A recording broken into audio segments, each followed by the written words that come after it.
got my apprenticeship when I was already 17, and then I started working here at the studio. But I didn't start tattooing immediately. I had to like learn how to draw and learn how to use a machine and use fake skin. I'm half American, half Romanian. I would say like probably my side hustle, which is tattooing and being like a psychology student. Do you combine these two professions together sometimes? Yes. I'm like studying psychology and working to be like a really good tattoo artist, and I'm planning to become a tattoo therapist. So basically, you know, when people are going through hard things like emotionally, sometimes they compensate or like deal with the hard things physically. Like if you get broken up with, you go to the gym, or if you're going through something a little bit harder, sometimes people self-harm, or sometimes if you're going through something rough, you'll go and get a tattoo.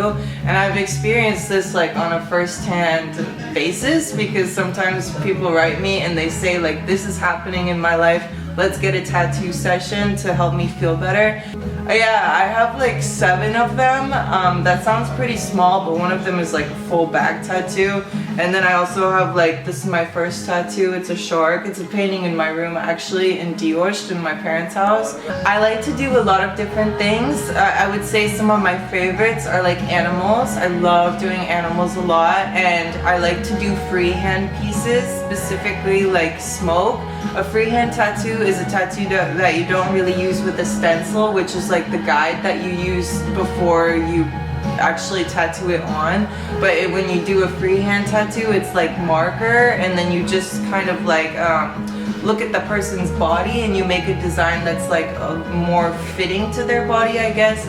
Oh, I tattooed both of my parents, and I did like their first tattoos, and they're both like in their late 50s. My designs in the beginning were quite small, and I was thinking pretty small regarding tattoo designs, but now I'm thinking like a lot bigger, and I'm like, how much more of the body can I cover with this one piece, you know? Right now I'm tattooing mostly with like black and red, which people know me for, and I love that. But I would love to incorporate tattoos with blue and yellow and red and maybe some black in there. Like, I just love the primary colors. Also orange and pink.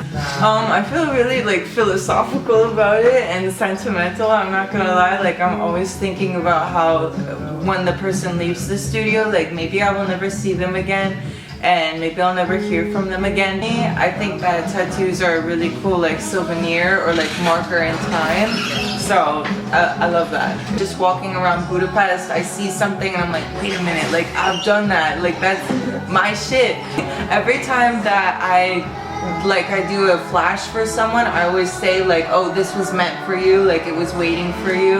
Because sometimes I have tattoo designs that I made like 2 years ago or a year and a half ago, and I think in my head now like, oh, it's kind of ugly or no one's ever gonna choose that, and then someone really wants it for me. But you can never tell with people, because sometimes like I'm expecting someone to look a certain way when they pick a flash of mine, and then they look completely different than I thought that they would, and I'm like, okay, I can never judge again. Like I have no expectations. I always try to be friendly with someone, and I try to like be the more dominant person in the session, because I know that I know what I'm doing and I know the process of everything. Like, you have to fill out the form, you have to do this and this and that, and I try to be like efficient with it but pretty nice.